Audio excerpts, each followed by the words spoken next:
que no puede ser que dé una misión a las Fuerzas Armadas que no corresponde. Nada que no corresponda debe hacerse, pero tampoco nada que corresponda debe dejar de hacerse. Ejemplo, la inteligencia militar aplicada a restablecer el orden en una situación de emergencia como la que vivió Rosario, o en una situación como la de los mapuches cuando estaban en su apogeo de comisión de delitos, de usurpación, de incendios, de destrucción de viviendas, etc. Y cuando sabemos que eso está relacionado con un movimiento que trasciende nuestras fronteras. Entonces, ni tanto ni tampoco, ni dejar aparte a las Fuerzas Armadas de todo lo que tenga que ver seguridad interior, ni darle una misión de seguridad interior que no les corresponde. Presentar un proyecto de ley para que los militares que han estado en misiones de paz, así como los veteranos de la guerra, se le agrega a su título el famoso veterano de guerra de Malvinas, que acá se le agregue a su grado el veterano de casco azul, ¿no? Eso es una distinción. Es una distinción para quien ostenta ese rol que ha cumplido en su vida, como para el país que ha generado la posibilidad de que tenga una... Pero creo que las Fuerzas Armadas en ese sentido han cobrado o recobrado una valoración que antaño, hace 30, 25, 40 años, estaba en cuestión, ¿no? Yo les quiero decir que no es ideal el clima en cuanto a lo que buscamos, que es la revalorización de la defensa, porque todavía hay resabios de arcaicas ideologías o pensamientos verdaderamente que deberían estar inhumados. Pero crecientemente hay un reconocimiento de que la defensa nacional es parte de las políticas fundamentales de un país.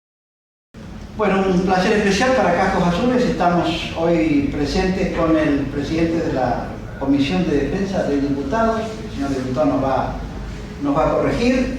Estamos hablando con Alberto Emilio Acef, diputado actual, y que es doctor por la provincia de Buenos Aires, por el Partido Nacionalista Constitucional y Compromiso Federal, que fue en su momento creado por Alberto Rodríguez Sá.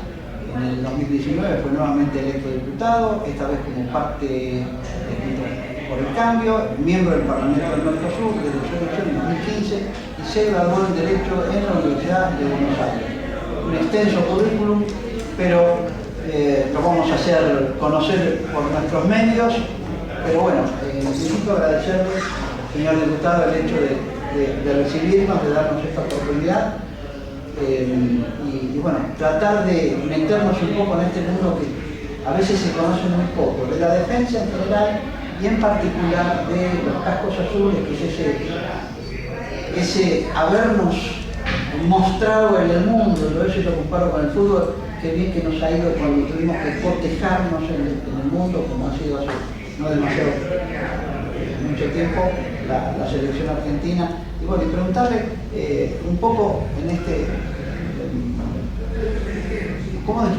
¿cómo describiría usted actualmente la percepción que tiene hoy la sociedad de las Fuerzas Armadas? Bueno, antes que nada, redistribuirle el agradecimiento, porque soy yo el que tengo esa sensación de gratitud frente a la presencia de ustedes y la oportunidad que me dan de, a través del programa Cascos Azules y de la FM Soldados, tener un contacto con ese mundo que yo siempre he respetado y hasta me atrevería a decir amado, que son las Fuerzas Armadas y en general las fuerzas federales y todas las fuerzas de seguridad del país.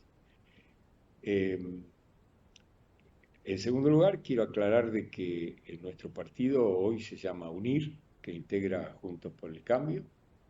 En su origen se llamaba Nacionalista Constitucional, que era la simbiosis de libertad y nación, nación y libertad, la idea de que la libertad es fundamental y tener una nación también, y una nación con libertad y en libertad es digamos, el ideal que anhelamos todos, y bueno, era lo que simbolizaba el nombre de nuestro partido. Pero después lo acortamos y UNIR, que de todas maneras también tiene un alto significado simbólico y sustantivo, que es la búsqueda de la unión nacional, que es un concepto que plantea programático fundamental la propia Constitución desde su preámbulo. Tal cual. Le iba a Bueno, apuntar ese aspecto.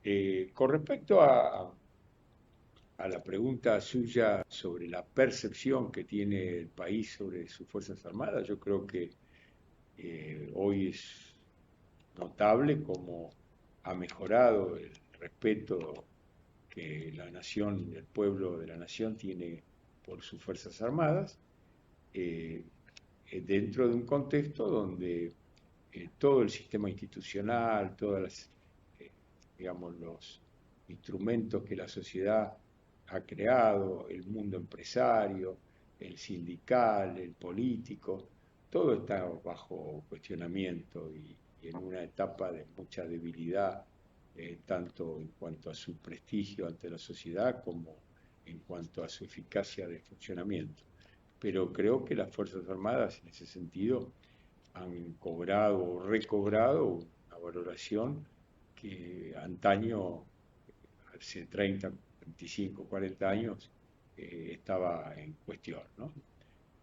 Más que nada porque, bueno, las Fuerzas Armadas tuvieron que ocuparse de lo político y que no es su función, no es su misión, y ese desgaste de ocuparse de lo que no le corresponde, bueno, finalmente pagó alta factura.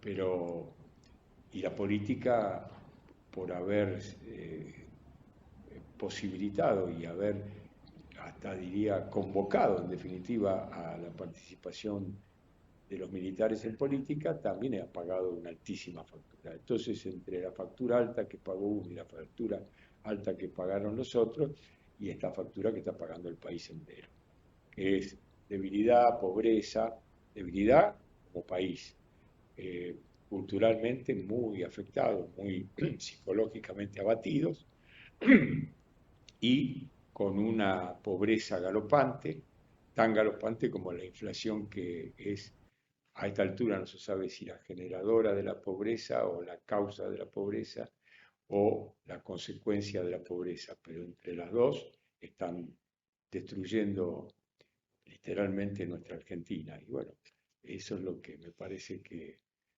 debe entenderse, que nuestra angustia y nuestra preocupación fundamental, cómo recuperar las potencias de la Argentina, las capacidades de la Argentina. Y dentro de eso está la capacidad militar, la capacidad de la defensa.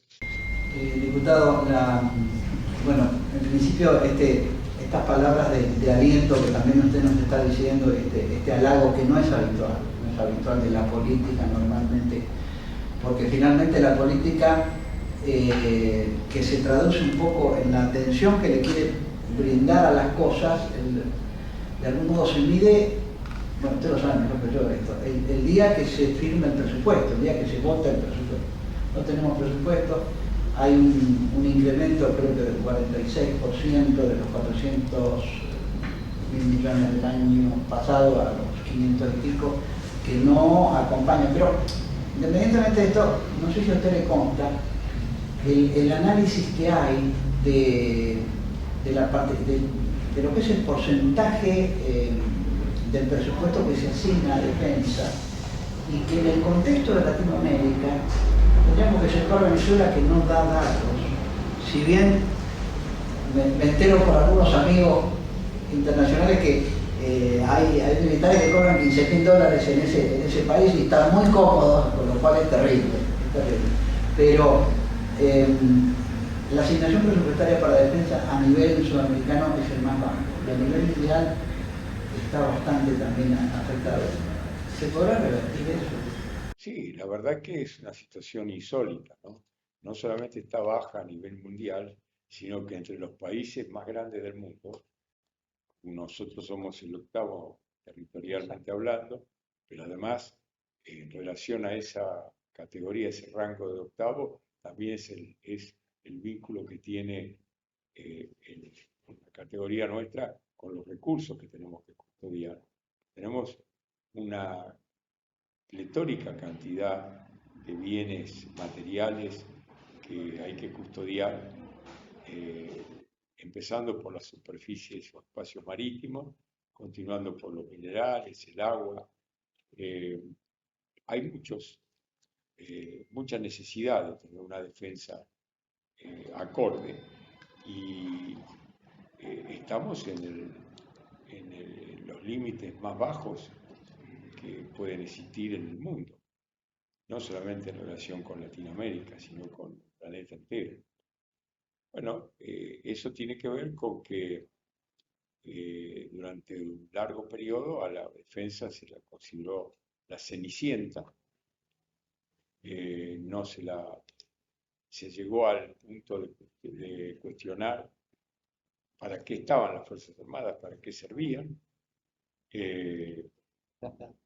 Pero finalmente, como decía al principio, esto se está revirtiendo y seguramente tarde o temprano, ojalá que sea más temprano que tarde, se tendrá que rehabilitar también presupuestariamente a la Defensa Nacional y ni hablar de que tendría que acompañar la devaluación inflacionaria. El presupuesto no acompaña eso, es decir, que en los hechos se ha rebajado el presupuesto militar, ni hablar tampoco de que hay dos cuestiones básicas, que es el equipamiento y los salarios, que están los dos totalmente rezagados. Hoy un miembro de la policía o de algún otro cuerpo de seguridad tiene un salario sustantivamente superior a los oficiales y suboficiales de nuestras fuerzas. Aquel parangón que había entre el salario judicial y el salario de un general, de un juez o de un general, bueno, ha quedado completamente desacoplado. Todo esto marca, bueno, un deterioro enorme, una degradación en todo sentido, que bueno, habrá que revertirla y es un propósito nuestro que está dentro de los cambios a realizar en Argentina. Es un compromiso para con nosotros mismos como país, porque, vuelvo a repetir, la defensa nacional es la que permite, primero, disuadir una agresión y, segundo, potenciar una negociación. Lo primero es la función primordial de la defensa, evitar el ataque. Y lo segundo es la otra funcionalidad que tiene la defensa.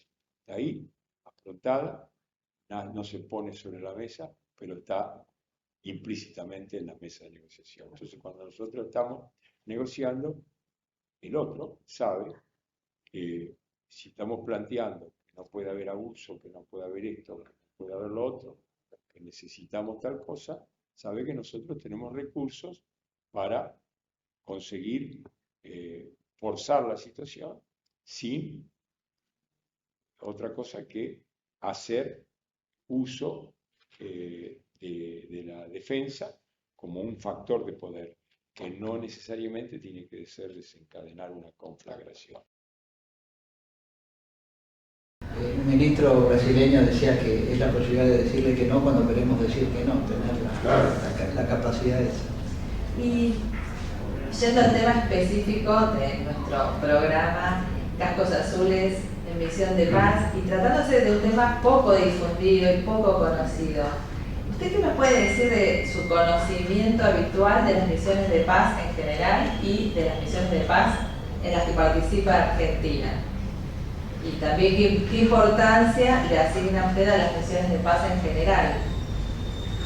Bueno, nosotros conocemos que Argentina puede integrar las misiones de paz de las Naciones Unidas, las Cascos Azules, ha participado en misiones en el Medio Oriente, en el Líbano, ha participado y sigue participando en Chipre, ha tenido alguna participación importante en Haití y en otros lugares, porque hay veces que no se conoce, pero bueno, siempre hay un oficial o dos en Argentina integrando esas misiones de paz. Creemos que las misiones de paz y las misiones de seguridad son importantísimas. Ahí es donde también América hace una reflexión, que algunas funciones que se realizan en misiones de cascos azules se compadecen con protocolos de seguridad. Por lo tanto, esa diferenciación o disociación tan tajante entre seguridad y defensa es un tema que hay que relativizar un poco más, que hay que ajustarlo, no para que la policía pase a ser milicia, ni que los militares pasen a ser policía, pero sí hay una concomitancia y una vinculación que no puede desconocerse y que hay que esmerarse en encontrar cómo encastrarla y cómo articularla desde bien, para que no se diga, no, las Fuerzas Armadas no pueden participar en poner orden en Rosario, por ejemplo. Nadie dice que tiene que salir a hacer funciones policiales, pero sí logística, sí inteligencia militar y sí tantas cosas que se necesitan para poner orden en Rosario, sin que eso implique ni un tanque en la calle ni un militar de faquina haciendo funciones de policía. Por eso es que muchas veces de mala fe se hacen planteos, o de buena fe también, de que no puede ser que se dé una misión a las Fuerzas Armadas que no corresponde. Nada que no corresponda debe hacerse, pero tampoco nada que corresponda debe dejar de hacerse. Ejemplo, la inteligencia militar aplicada a restablecer el orden en una situación de emergencia como la que vivimos, o en una situación como la de los mapuches cuando estaban en su apogeo de comisión de delitos, de usurpación, de incendio, de destrucción de viviendas, etc. Y cuando sabemos que eso está relacionado con un movimiento que trasciende nuestras fronteras. Entonces, ni tanto ni tampoco. Ni dejar aparte a las Fuerzas Armadas todo lo que tiene que ver con el interior, ni darle una misión de seguridad interior que no le corresponde. Pero sí hay una articulación adecuada, equilibrada. Esto que usted nos dice realmente creo que es medular en la interpretación de que la dimensión exterior de la defensa, yo tengo alguna cosa escrita al respecto, es extraña. Y nosotros tenemos que atender, lo militar debe atender la agresión externa. El tema es que se ha metamorfoseado todo tanto que hoy las guerras ya no son como eran antes. Claro. Tenemos el contraejemplo que borra lo que estoy afirmando en esto que está sucediendo en Ucrania con Rusia, pero tampoco pensemos que la guerra empezó el 24 de febrero de hace un año atrás, de 2022, porque ya venían actuando a esto de las que fue en su momento la primavera árabe, lo que fue las primaveras de colores, que tanto sabe Rusia cómo alentar bueno, lo concreto es que las guerras se han distorsionado. Ahora se habla de la zona gris, que no llega a ser guerra y tampoco permite que sean fuerzas militares. Creo que nos hemos desactualizado en eso. Y esta demarcación primordial que hay un consejo, hay un centro de estudios que lo marca taxativamente, haría imposible esto que lo militar haga inteligencia interna. Si bien la escuela de lo que es conocer, bueno, lo que dice Sun Tzu, ¿no? Conocer al oponente, al enemigo, es prioritario, fundamental. Y creo que la inteligencia no nos ha ido bien, se ha usado mucho también para alterar y lastimar gente en el interior. Por eso, ¿cómo vería usted la aplicación de ese ese saber militar para poder obtener inteligencia, por ejemplo, en esta desgracia que está sucediendo ahora en Rosario. Bueno, si en Rosario está ya expuesto, que está funcionando el primer comando capital de San Pablo, y están operando dentro de Rosario, está operando una fuerza agresora exógena, que no es un Estado, pero que tiene características de un Estado dentro del Estado, aunque no sea, digamos, clásico. Y está operando en perjuicio de nuestra población, de nuestros jóvenes, que nos está transformando en empleados del sistema que ellos están instalando, donde es más atractivo que estudiar o que trabajar legalmente, ser parte del aparato del narcotráfico, empezando por el menudeo que genera. La inteligencia tiene que funcionar ahí, y eso es un tema de grave agresión a nuestra soberanía, a nuestra posibilidad de vivir en paz, porque ¿qué es lo que busca la defensa? Que los argentinos tengamos paz. Bueno, si tenemos un conflicto tan grave interno, que además viene de afuera, está todo dado para que logísticamente tengamos el apoyo militar y que la inteligencia militar colabore con la inteligencia de las fuerzas federales y del Estado. Por eso digo, disociar, distinguir tan netamente y tan tajantemente una cuestión de la otra es un error ideológico. Y los errores ideológicos hay que ir subsanándolos, superándolos, porque la ideología, sobre todo la ideología antimilitar, la ideología antivalores, la ideología del falso progresismo, es una ideología que atrasa, y lo está demostrando los hechos y los resultados. Estamos en un país que está expulsando población. Justamente digamos eso. Somos un país que está expulsando jóvenes talentos. Dinero, está expulsando empresarios, empresas enteras, está empobreciendo a toda la clase media, paulatinamente empobreciéndola como los nuevos pobres del país. Bueno, frente a ese proceso tenemos que tener toda la batería del Estado a disposición para encarar un proceso de reversión y de recuperación de la Argentina. Y justamente queríamos preguntarle eso, si usted es optimista con respecto a esto, de la fuga de talentos argentinos, ¿cómo se implementaría esa batería de acciones a tomar? Yo creo que todo lo que hay que hacer acá fundamentalmente empieza por generar confianza. Si uno no logra restaurar la confianza del país en los dirigentes, de los dirigentes generar esa confianza en el país, es muy difícil que tengamos, por más aciertos teóricos o retóricos, que tengamos éxito. Por eso es que la gestualidad y la ejemplaridad de algunas decisiones que hay que adoptar son las que podrían impactar positivamente y restaurar la confianza. Ejemplo, yo creo que hay que hacer medidas institucionales saneadoras rápidamente frente a feudos políticos, frente a mafias que están inquietadas en instituciones, tanto de uno de los otros lados, sindicalismo, empresarios, etc.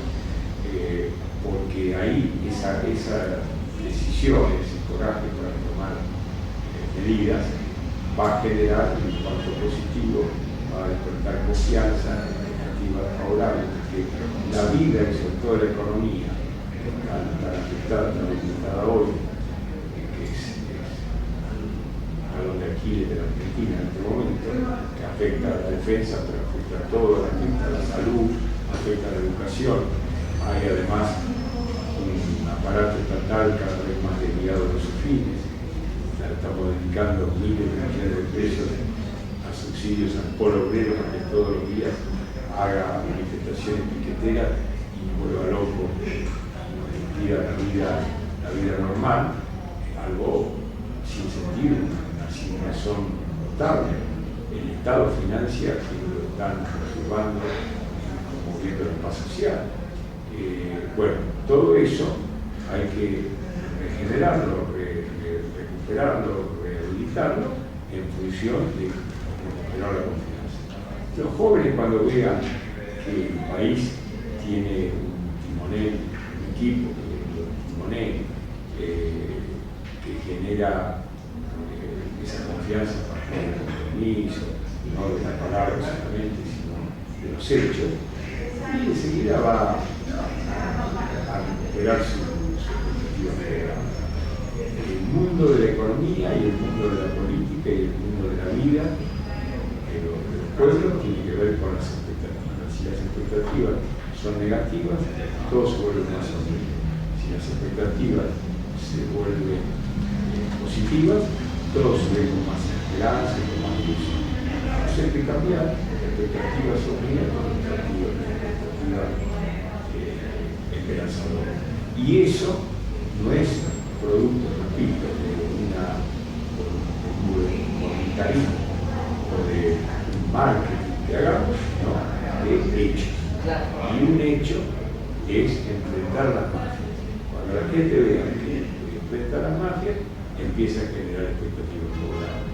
El día que haya un juicio de un crimen horrendo como el de Fernando Baizos para una corrupción de un poderoso señor de guante blanco y sus socios miembros de la asociación ilícita, ese día la Argentina podría volver a creer.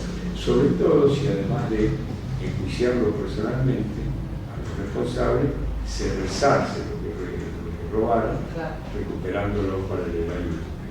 Entonces ahí, ahí la Argentina va a empezar a cambiar. Bueno, es un placer, estamos con el diputado Alberto Acef en su despacho que nos ha recibido a Cascos Azules, un honor especialísimo y un agradecimiento tremendo. Sí, yo lo estaba siguiendo en sus afirmaciones y hablaba de esto que le sucede a las mamás en Rosario y que toman a los chicos jóvenes y el nombre que le dan es soldaditos para el narcotráfico. Y después, en algún momento usted nombró la palabra piquete, y piquete forma parte del léxico militar. De algún modo hay como una especie de reemplazo de aquello de lo militar, hay un menoscabo, un desdén, un dejar de lado, y lo quiero llevar a esta, porque me gustaría meterme en relaciones internacionales. Hubo algún político que decía que la política más importante del país es la política internacional, la política exterior.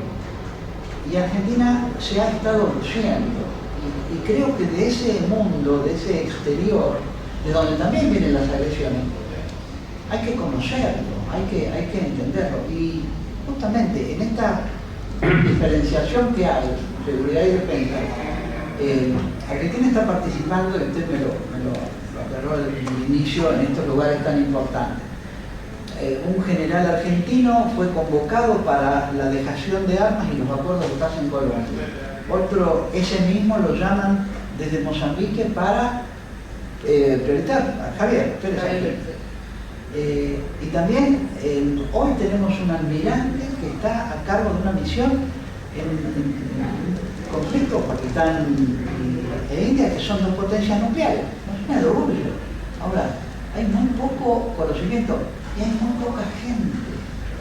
Un último artículo que hemos sacado nos habla de que esto es dinero que viene de afuera. Naciones Unidas paga esto y es la oportunidad que tiene el soldado argentino de lucirse, porque si no, Dios no lo quiera, tendríamos que esperar la próxima pandemia, lejos de nosotros. Es decir, no hay oportunidades de lucimiento, y creo que las misiones de paz nos dan esto. A veces hago una broma: si Messi se hubiera quedado en News All Boys, no hubiera tenido la competitividad y el mostrarse en las ligas fundamentales. Ese exterior, del cual a veces nosotros desconocemos, nos da una respuesta que es muy halagadora. La tuvo el presidente Macri en su momento y la han tenido muchos otros, respecto a un desenvolvimiento que nos llena de orgullo y con un presupuesto que sigue siendo Chile. ¿Cómo podremos no salir de este encorsetamiento en donde somos solamente 400, no llegamos, efectivos en el mundo, cuando hemos sido 3.000 y pico? Uruguay mismo tiene miles de efectivos afuera, con lo cual también hay una satisfacción personal. Están empezando a desfilar los cascos azules, los boinas azules en las provincias, se están identificando, se están dando a conocer, orgullosos que eso es lo que le tocó en su vida militar. ¿Cómo nos podría ayudar la política a que esto se exprese de una forma? Porque se expanda. Se expanda, ¿no? Porque no es deficitario esto. Sí, inicialmente hay que vestirlo al hombre para que salga la mujer, pero finalmente en Naciones Unidas de algún modo nosotros nos resarcimos con pagos y reembolsos que hacen. Este vuelo que hace poco hizo el contingente 61 a Chipre, lo paga Naciones Unidas. El combustible con que vuelan los helicópteros nuestros ahí o en otro lugar, también lo paga Naciones Unidas. Y es una forma también del sargento, del suboficial, recibir una especie de reconocimiento. Era una misión de paz, hoy es algo muy apetecible.